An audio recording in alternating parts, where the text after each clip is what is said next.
Past the thousands. There is. We thought we'd bring the people who are directly related to making sure the DC processes at the council function properly in case there are questions, and so that you can appreciate the fact that it spans across the whole organisation. So there's people from various asset planning teams, from finance, from development contributions assessors to legal, policy. So yeah. So if you have questions today, and also I think there's one or two going to beam in through Teams. So if you've got questions today, hopefully we'll have the people here to answer them. Thank you.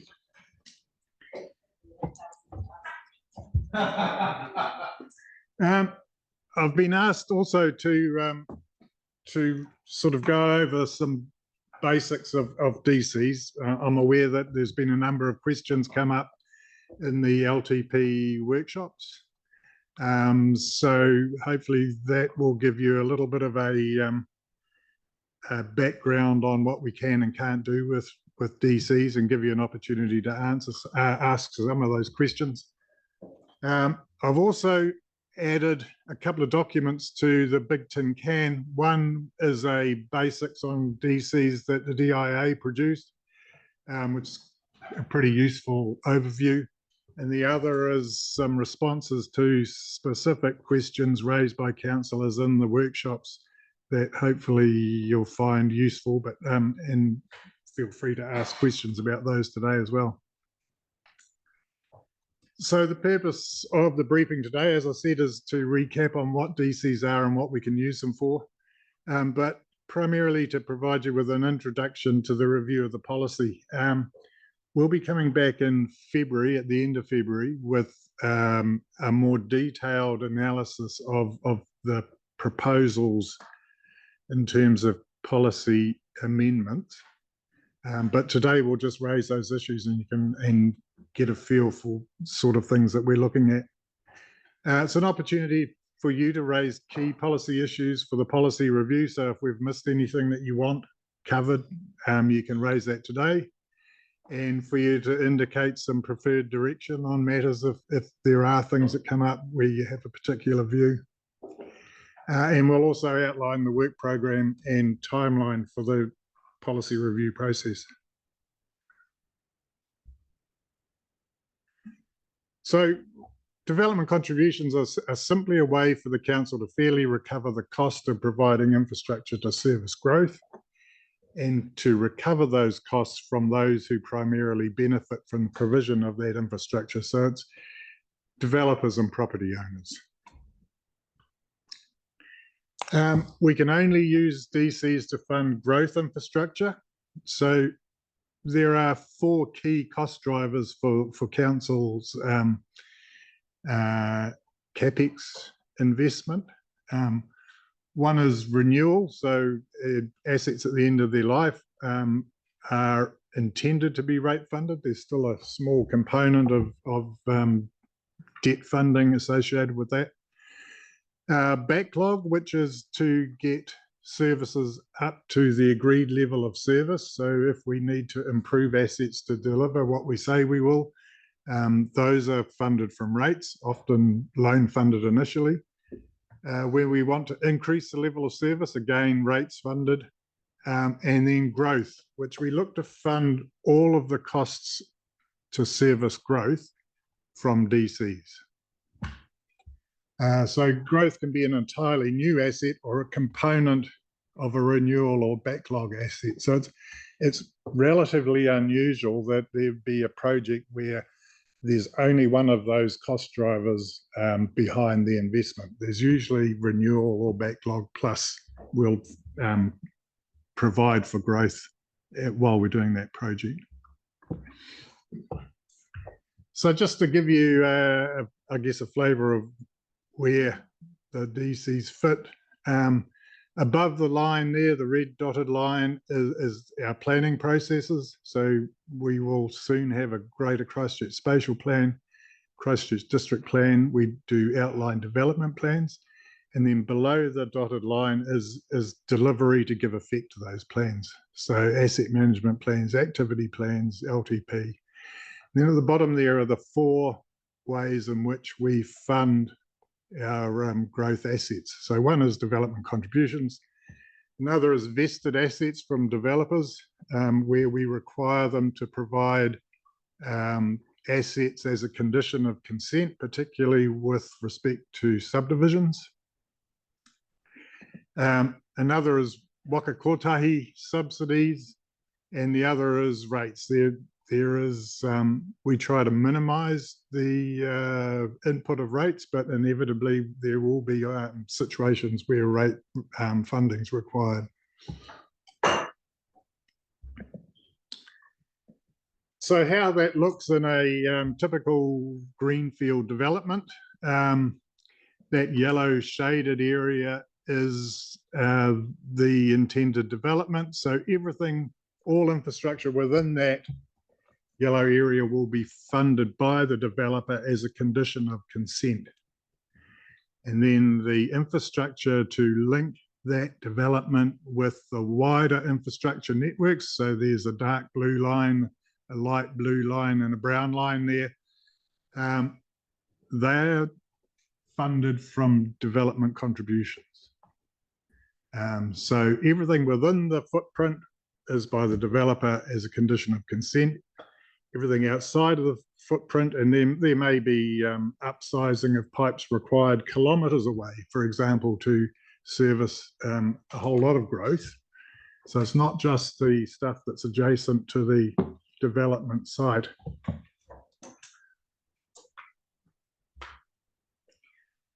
In the development contributions policy, we have what's called a schedule of assets. And in the left-hand column there, you'll see the name of the asset. So Mains Renewal, Riccarton Road, Henson. And this table shows all of the assets which we are going to fund in some way from DCs. So if we work across the table from left to right, so the gross cost of that first asset there is 4.7 million. Project status LTP means it's planned to be delivered over the life of the LTP. It hasn't been delivered yet. The catchment is the northwest catchment. So the benefit is deemed to accrue to development only in that catchment, because the next column says how much of that will go to that catchment, and it's 100%. What proportion is funded from DCs is 42.15, and non-DC funded 57.85. So that 57.85 might be waka kotahi funding, and there might be some rates funding in there to account for the fact that existing residents in the area will get some benefit as well. So the DC funding for that particular project will be just over $2 million, and the DC per household unit equivalent, which is normally a household in a residential development, $215.75. So just to clarify, go back to that, if you wouldn't mind.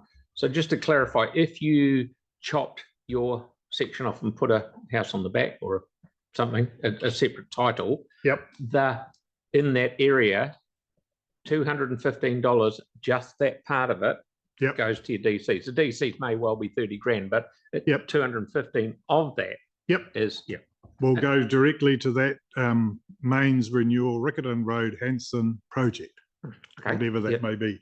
There's a typo in the Ekaroa one, the water upgrade. It's 10,000 DC per QE. Yep.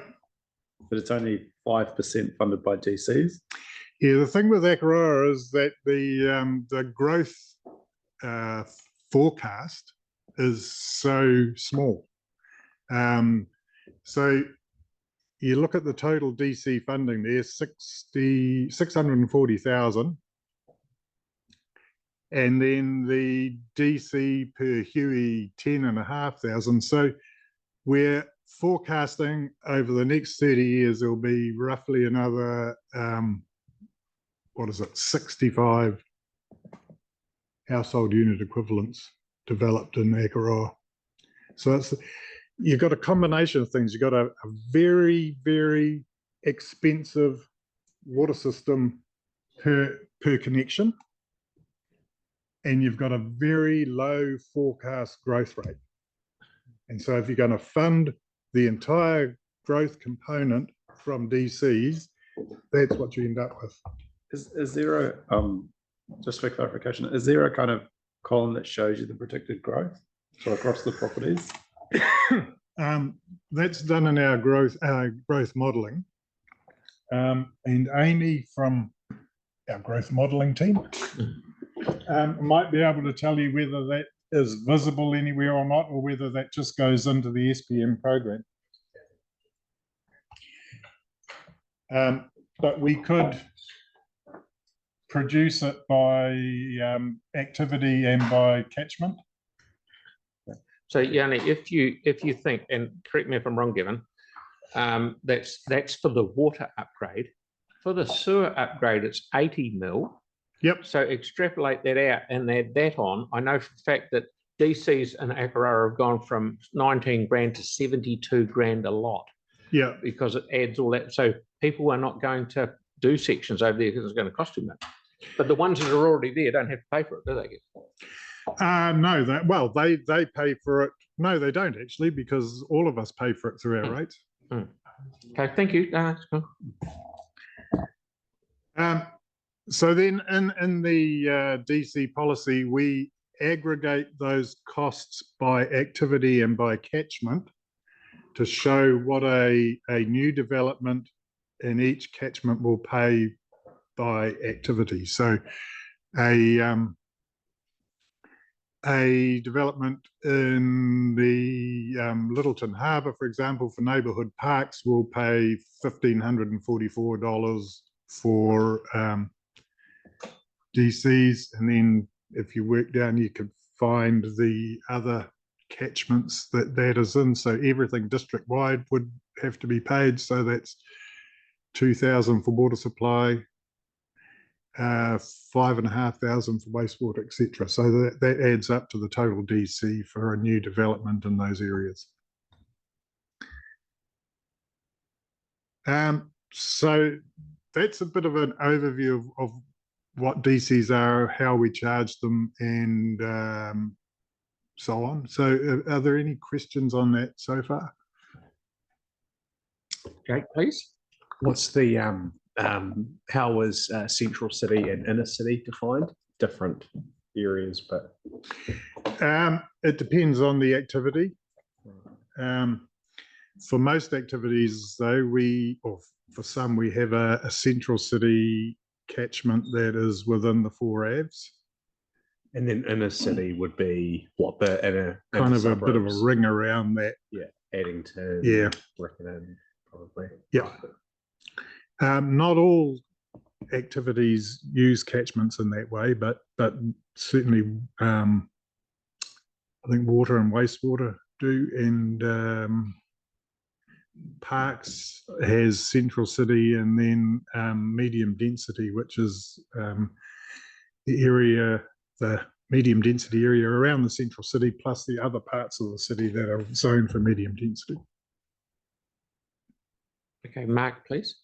Then Yanni. Thank you.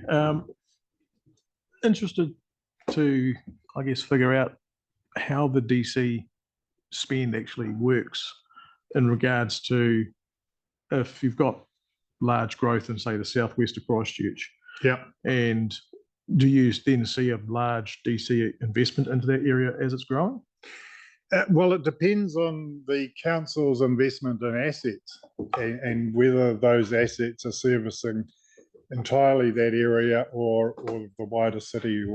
So it's all based on investment. So we make the commitment to invest first before we take the money, rather than the other way around. And I guess to sort of extrapolate that a wee bit further, in, say, the southwest of Christchurch, where you've had large growth in the last 10 years and the transport infrastructure, say the roading, maybe Yeah. hasn't caught up with that growth as it happened. Is there a way to sort of backfill from the DCs that come in to complete some of the projects that might have been brought on by that growth? I'll probably throw to Mark on that to Andy rather. Mark.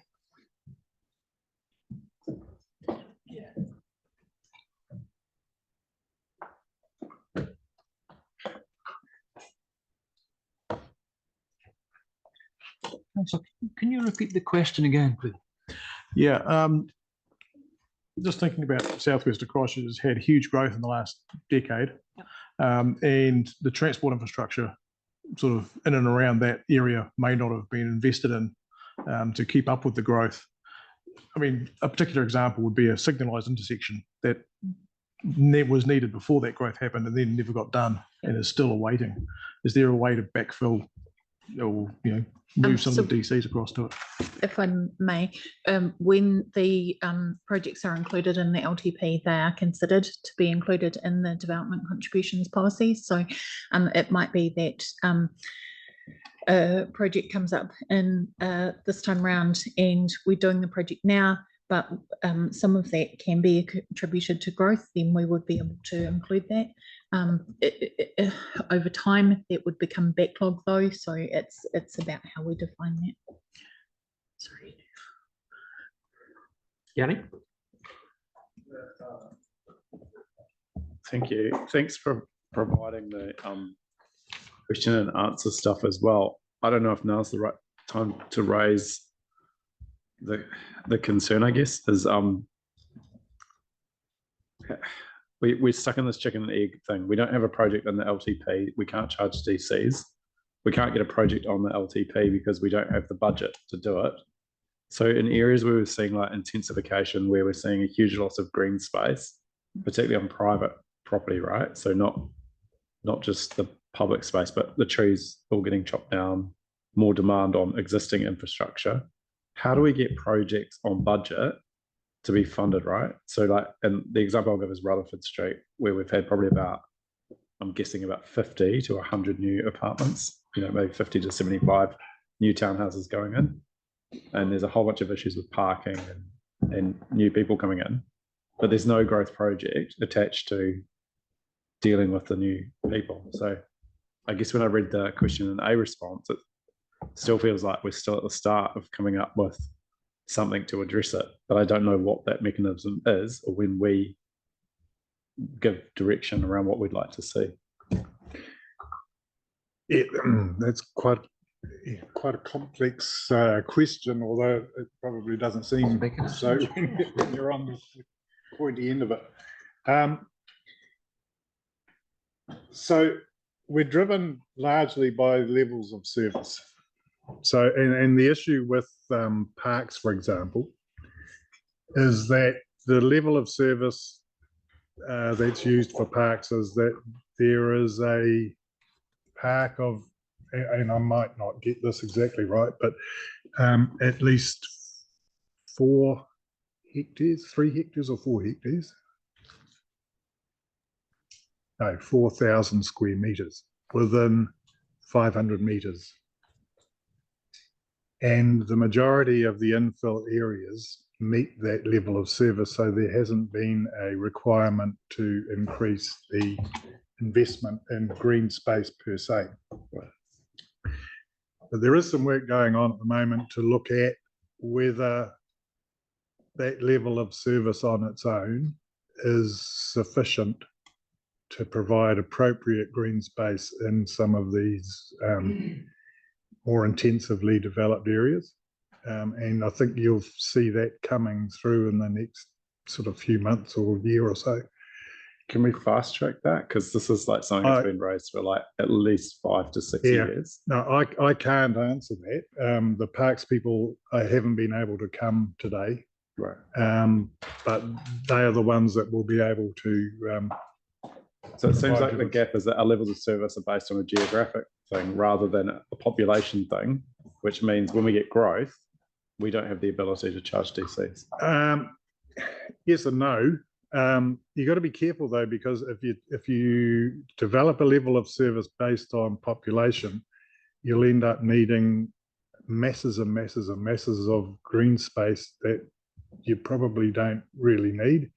So you've got to get a balance between having it spatially available and it being of sufficient size and quality for the catchment it's servicing to enjoy. So those aren't straightforward questions in terms of how you deliver that. Thank you, Gavin. You got another one, Yanni, or you're done? Just the only other question from me is, when will we see the schedules for the LTP for the DC? You'll see though, we'll come back to you with a first cut draft policy at the end of February, and that will have a schedule of assets that is based on the CapEx program in the draft LTP. So if we want to add things to the program to be funded from DCs, what's the way that we do that? You need to do that through the LTP. Right. So you need to be talking to the asset planners about whether there are assets that could or should be provided that would be 100% funded from DCs or majority funded from DCs that could be added to the CapEx program. But you need to do that through your CapEx program planning, rather than just the DC policy. Okay. Thank you, Andre. So just on Yanni's last one, there's certain things you'd expect with growth, like areas being connected with footpaths, and that was put forward as a priority and rejected from the capital program altogether, despite the fact that it would be fully paid for with development contributions. Which sort of leads me to ask is, but also on the amount charged per property, does the amount get assessed as part of this policy, and is that amount likely to go up with inflation?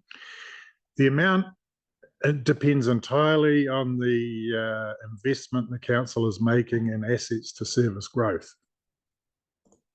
So if you go back to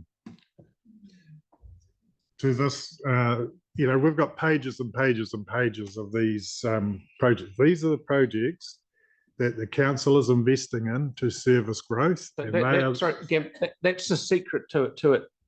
Projects that service growth. If you're just replacing a water main up a cul-de-sac and it's not servicing any growth, DCs don't come into that at all. Correct. Yeah. Correct. So there has to be a specific job that you line it up against. Huh? Yep. Mm. So it's all about providing the asset first, not getting the money first and then providing the asset.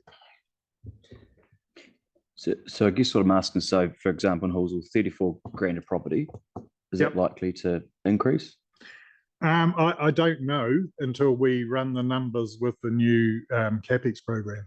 Gotcha. Okay. And we bake in inflation. Yeah. So that these numbers don't need to change each year. Yeah. But we do refresh that inflation allocation every time we review the policy. Understood. So next question is, so earlier this year when we had a briefing on this, I believe it was in around March or so, there was a commitment to make sure that key stakeholders are part of a pre-engagement process, with the Hallsville Residents Association being one of them as a key growth area. When will that take place? That's going to have to be early New Year now, because I'm going to be out of action for next month. So that'll happen around the same time it comes to us and goes out for consultation? It will be close to that time. So there won't be a pre-engagement process as was committed? Well, we'll be looking to do that before we come back to you, and to be able to tell you what the pre-engagement messaging was. So it was messaging. So it will be messaging. It won't be pre-engagement as was committed to. It will be talking with these organisations about the DC policy, about the matters that we're thinking about raising for proposals for change. But if they're wanting projects put in, that needs to come through the LTP. Yep. So has there been pre-engagement with certain stakeholders already? We're looking to organise that at the moment, but again, that's Yeah. going to happen after Yeah. Christmas now. So, but so there hasn't been any pre-engagement thus far with No, any key stakeholders. Gotcha. No, all good. Thank you. Cool. Thank you very much. Thank you. Kelly, please. Thanks, Gavin. Really interesting. I'm just trying to understand it better. On the north side of Christchurch is Preston's Park. 8-9 years ago, there was virtually nothing there. Now there's well over 2,000 sections. I know that the development contributions for one side of the road has been in the region of $20 to $30 million. Are there some places that are more expensive in terms of servicing an area like Preston's Park were quite isolated? There wasn't much around them. Yep. Is it more expensive to Yep. put in a place like that? yeah. In terms of extending our networks and increasing the capacity of our networks, it is. In terms for the developer, if you're putting new services into a greenfield development, it's a lot cheaper than doing it in a brownfield development or in an infill situation. But the stuff we're doing is away from the development footprint. And so we're in that kind of expensive realm, if you like. So, if for argument's sake, they'd spent $30 million, is it likely that actually the cost was much higher to council to put in all the services around Preston's Park? It's possible, but that's not the situation that we're aiming for. Yeah. Is there any visibility around that? Can I see the DC contributions from those subdivisions? Is it somewhere like this? I'm not sure, to be honest. I think you'd struggle to sort of separate them out and be able to correlate it to anything. Okay. And just a final question. Is it all about infrastructure, or DCs are some diverted to things like community centres? No. Well, we might take DCs for assets like community centres. I don't know that we've got any at the moment that we are. We're certainly taking them for a library or two, and Building with books. Yeah. what's that? Just joking. But we can't use it for can't use it for anything other than growth assets. Okay. Yeah. Oh, no, that's good. Look, I appreciate it. Did you have a follow-up question? Go for your life. But community infrastructure there's a component there in development contributions for community infrastructure. Yeah. So that can be used for what Kelly's just mentioned. Yeah. Let's go for it. Yeah. Thank you, Mr. Barber. Melanie, please. And then Yanni. I've got to go.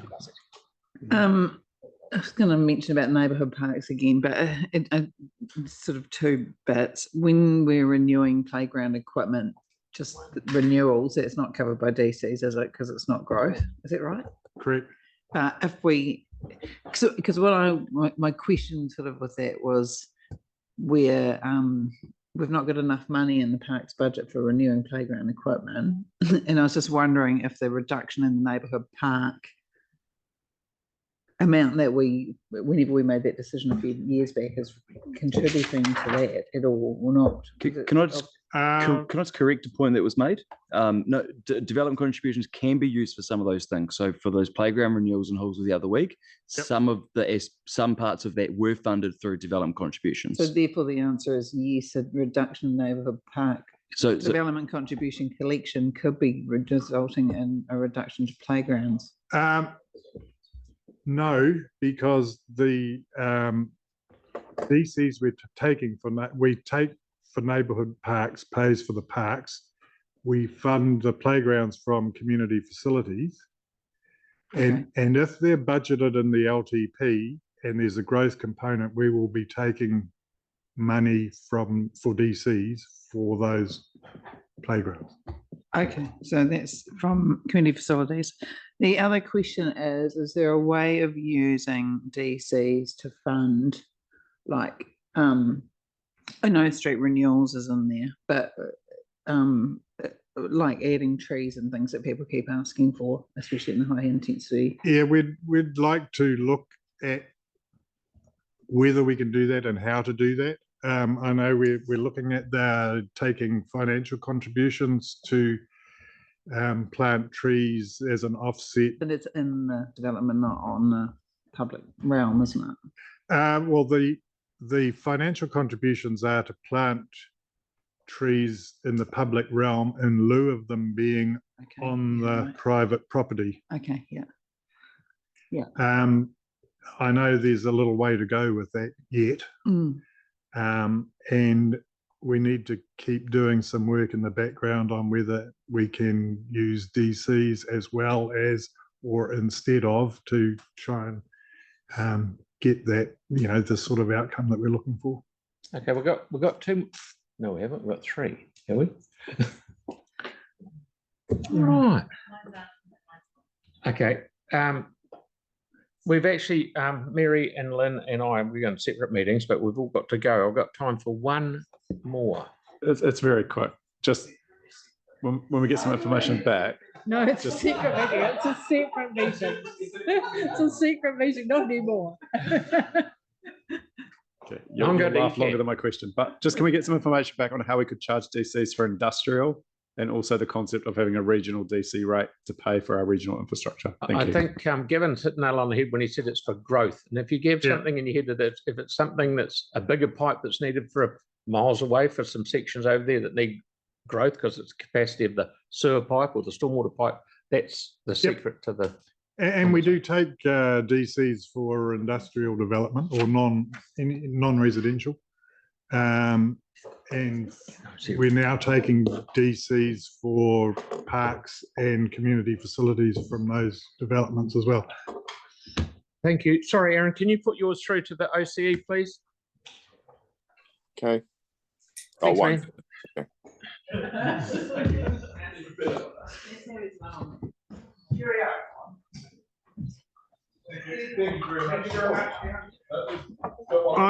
I didn't actually start on the presentation on the policy, so if you want it, I can provide it, and if you don't,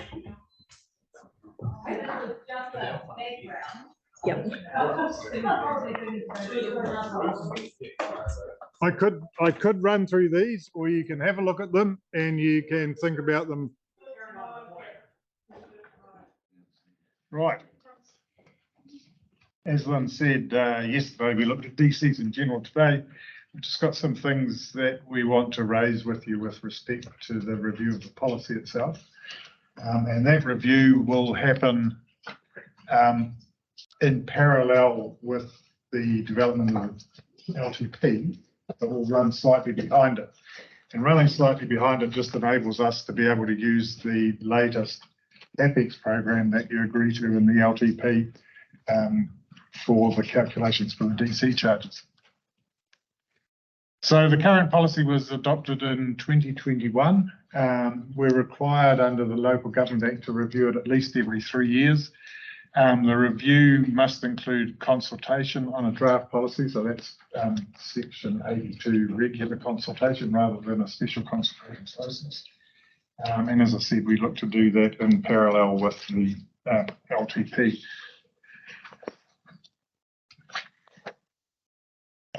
All councils are required to have a policy, regardless of their approach to DCs. This council's had a policy since 2004, and the policy's remained relatively consistent for the past 10 years or so.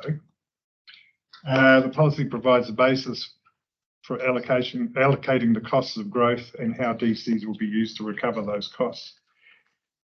The Local Government Act has some requirements about what must be in the DC policy. This includes a schedule of assets provided or to be provided, by the council for which DCs will be charged. So we went over that yesterday. And some information on the DC calculation methodology, DC assessment methodology, and a schedule of the DC charges. So we have a quick look at those. So the 2024 policy review, we've got some issues that we would like to have a look at. And that we want to raise with you and have you ask questions if you have any. First of all, the treatment of three waters. So like everyone else, we're in a state of limbo with respect to three waters. At this stage, we'll be preparing the policy on the basis that the council will retain ownership of the assets and of the delivery of the service. If that changes in future, it's likely that any entity, whether that be a water services entity as proposed under the Affordable Waters legislation, or a CCO as has been floated by the National Party in its pre-election manifesto. Either way, it's likely that DCs for Three Waters would shift with ownership of the assets and delivery of the services to a new entity. So it just remains to be seen whether that happens or not. Second is the use of catchments. So we use catchments to break the city up into areas where of similar demand and use of our infrastructure. So in a lot of cases that might be geographical, so central city, inner city type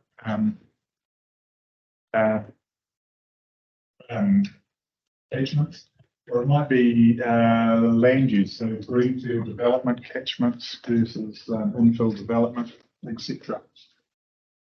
The problem we have going forward is around Plan Change 14 and the enabling of medium density growth virtually anywhere in the city, and how we respond to that in terms of providing growth infrastructure and then how we fund that growth infrastructure. So there's a high level of uncertainty now about where development will happen, and the requirements that were put into the NPSUD and then into PC14 have taken away a lot of the council's control about where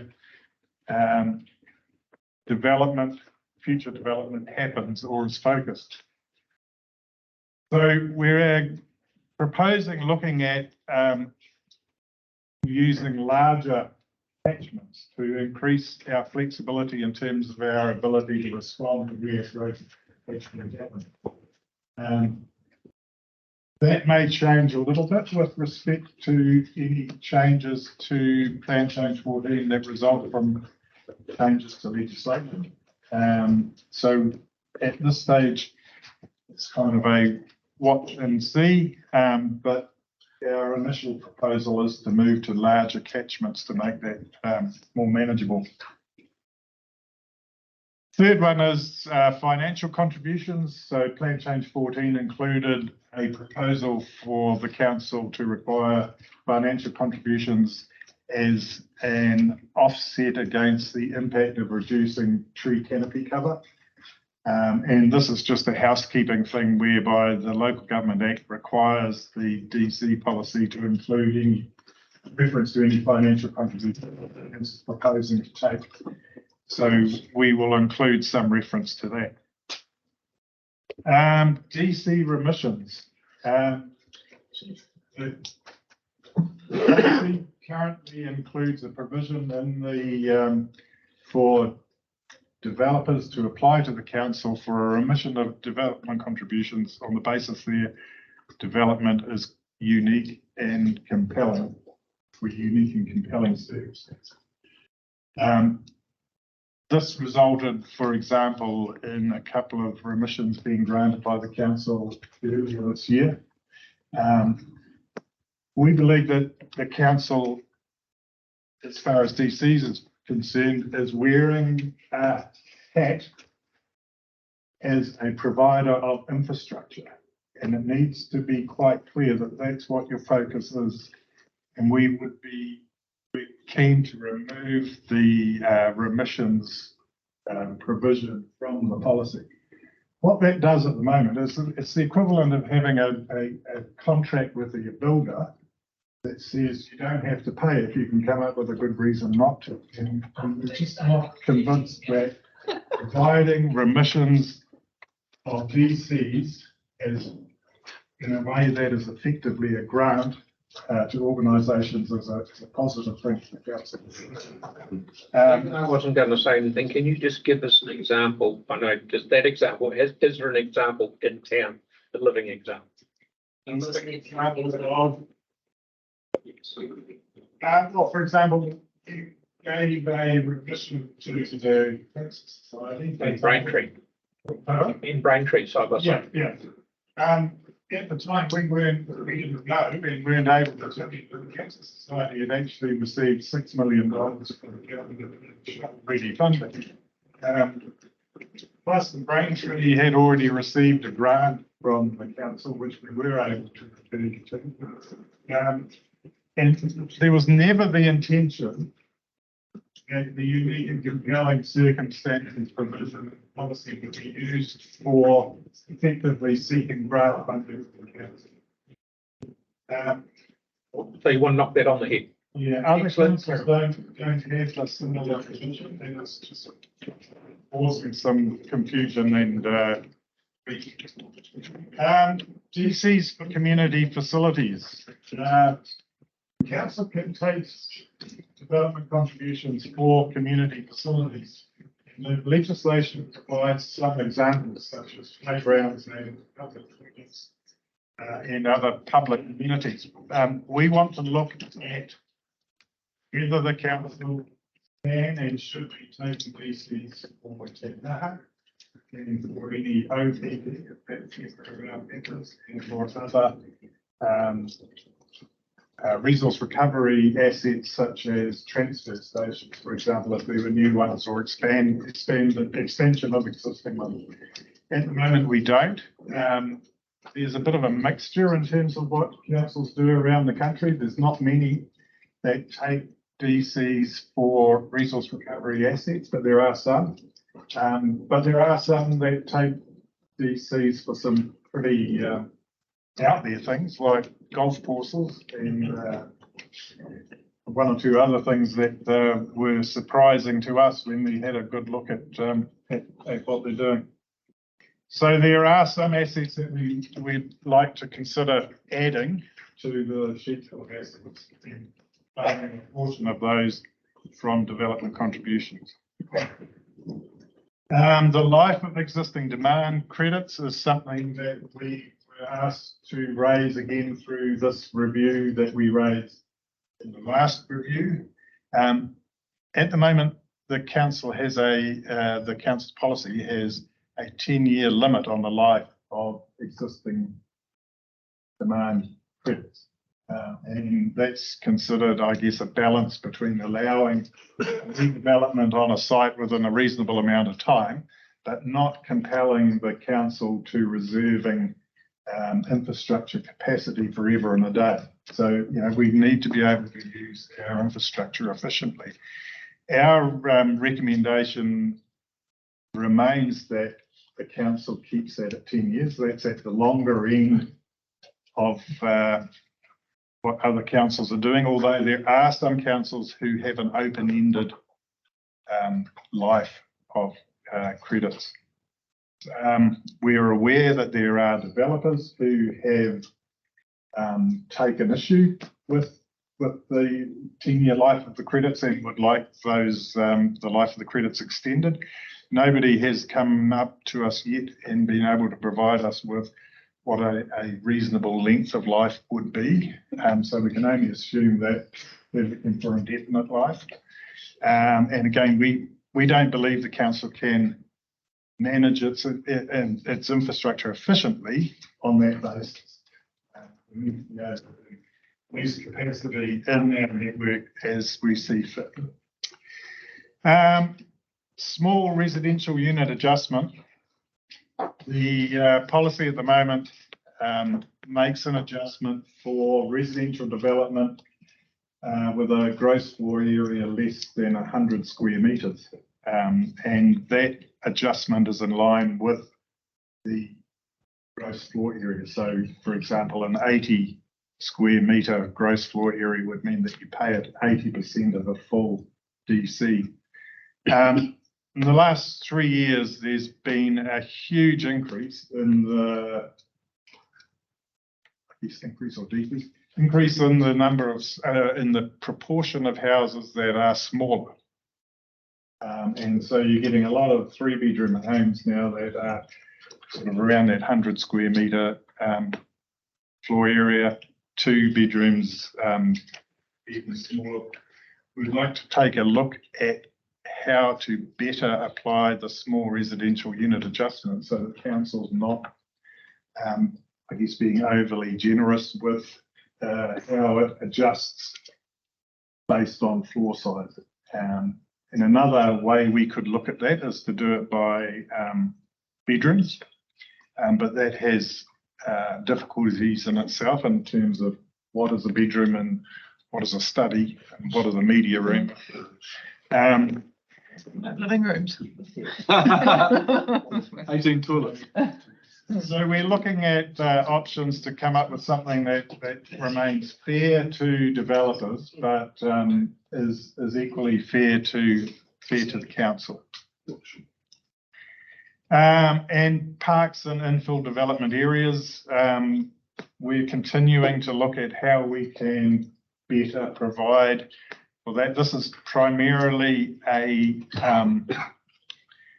asset planning and level of service issue, but it needs to come through into the DC policy in terms of how we might fund changes to how we do that.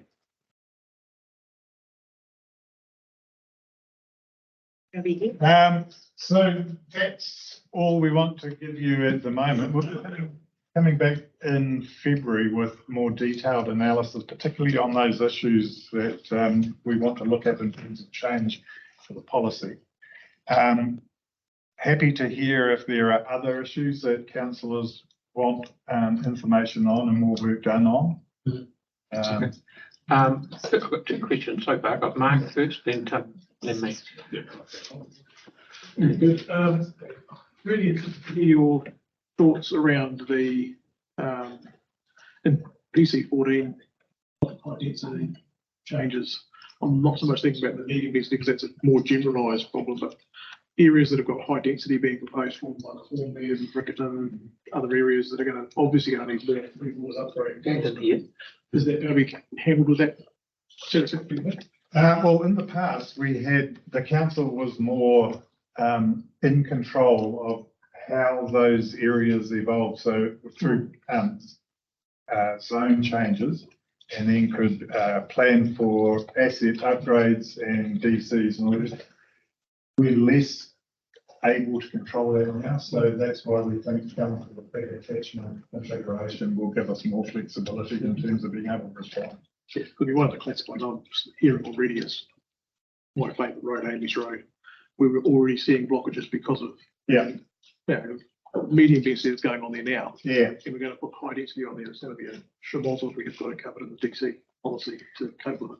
Yeah, it's going to be a challenge for council. And you know, I think there could be pinch points going forward, but you know, that's happened before and we've worked through it. So very good. And second question, there was mention about some logistic projects yeah. Can there also fabricate projects that may be listed? Off the top of my head, I would say no.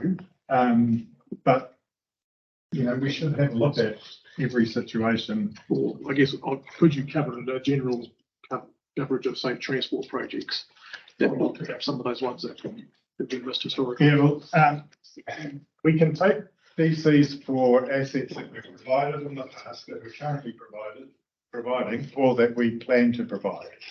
So there may be elements that we have missed in the past that we need to catch. But the asset planners are pretty on to that. But if there are examples where you think Probably bring one into the cell. so I think everybody would be keen to have a look. Thank you very much. Just a few examples. Tim, two quick ones. First one, if someone leases land off the council for a long period of time and builds infrastructure on it, do we apply DCs to them? Yes. The second one is, I just think it would be pointless to take DCs from a council-owned project because all we actually end up doing is paying administration. I think it's just the stupidest thing. So we take DCs for council projects because council projects are funded differently. So, and in particular, we take DCs for Three Waters assets because they are funded by a targeted rate, from a targeted rate by the residents who benefit from those assets and are connected to those networks. If we were to not charge the council, then other residents would be paying for those particular assets. you mentioned, say, for instance, a project like Te Kaha, or say whether it was doing up the town or whatever it was.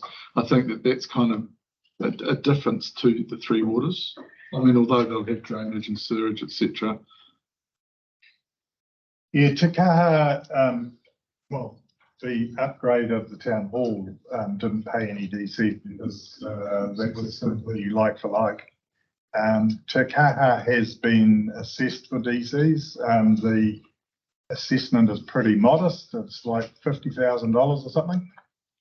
And that is because the amount of existing use credits that are lying on the site. Yeah. And then we're given an extended life through a site amalgamation process. So A new site would be on a greenfield would be different, wouldn't it? Obviously. yeah. Something to look at anyway. Thank you. Okay. Interesting. OPP, no DCs. No matter if someone's building, say, an OPP building somewhere, there's no DCs on it. No. At the moment, we aren't taking DCs for council-owned resource recovery facilities. So what I'm saying is if the council decides to build a new OPP, that facility will have a growth component. It won't be built simply to provide services for today's community. It'll have a growth element to it to provide for future residents as well. So there's a share of that can be funded from the centres. Okay, right. Yeah, just bouncing along on what Tim was saying about Te Kaha. And I understand there's the same amount of, say, in theory, the same amount of toilets that were there that were there when all those other buildings were there. That's, I assume you worked there. What about water? I was walking through town the other day and I was told that, see that building over there, we haven't got enough water. They've got to build a big tank for their firefighting. It's more or less over the road from Te Kaha. Is that because Te Kaha is taking so much water capacity for maybe its firefighting stuff, which doesn't leave enough left for other people, so that's why Te Kaha should be paying for its water? I'm afraid I don't have to tell me now, but that's what I'm hearing. You would need to talk to a water engineer about that situation. And the DCs on Te Kaha. Yeah. Yeah, Te Kaha's watering the grass for argument's sake and got all these toilets got to flush and all that sort of stuff. It should be paying DCs because it's putting a load on the system.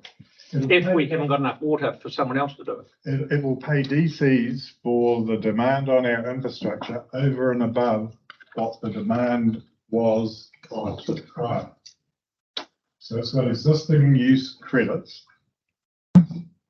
Okay. Jan, please. Oh, yeah, but 30,000 people going in for a gate, that must have a massive impact on our infrastructure. So are we taking some transport projects funded through the DCs? I don't do the assessment, so I can't tell you. I'd be interested, I think it would be, there's two issues, and there's, do we charge the community DCs to pay for the new stadium? Or do we charge the development DCs to offset the cost of the impact? At the moment, we don't charge the community for DCs for Te Kaha. Have we looked at that? Like we put a roof on so we could get more events, more. That's what I'm saying. That's what we want to look at. One of the things is, can we take DCs for Te Kaha? Te Kaha's kind of a grey area because while on the one hand it's replacing Lancaster Park, and so you could say it's a like-for-like replacement, therefore there's no growth component. But on the other hand, it's a facility that's quite different from Lancaster Park, and within that there will be a growth component. So it's a matter of working through how that best fits. In regards to those small units, so where they're generating, so basically what's happening is the developers are, the private cost of car parking is now become a public cost. So people are parking on our roads and on our berms. So is there a way that we could, through the DC process, get money to compensate for the loss of parking to start putting some things in place? Well, again, you'd probably need to talk to the transport people, but you know, we are encouraging people to build without garaging to encourage other forms of transport. So it may be that this period of time was some sort of transition. I don't know. But, Yeah. You know, you've got to be aware of what. Well, like if you take Rutherford Street, we can't even have a place like that. We've got to get out of town there. Right, I've got one more, Tyler, and there's no more questions. Got it. I wasn't able to attend the school pickups, but I just want to get just the DCs themselves. And just a quick understanding, so because they don't feel big enough to spread into all exits across the food. If you want general stuff on DCs, do you want to take it offline? I'll have to lead it to something if I get the right answer. It's a weak question. No, we take we fund the growth proportion only of assets with capacity to service growth. So say, for example, Riccarton gets DC strengths and develops under this now because it's going to be small. No, Riccarton doesn't get DC. Okay. The various assets get the DC. Got you. No, that's cool. Thank you. Good. Thank you very much, Gavin. See you later, boy. Thank you very much, mate. Do you in February?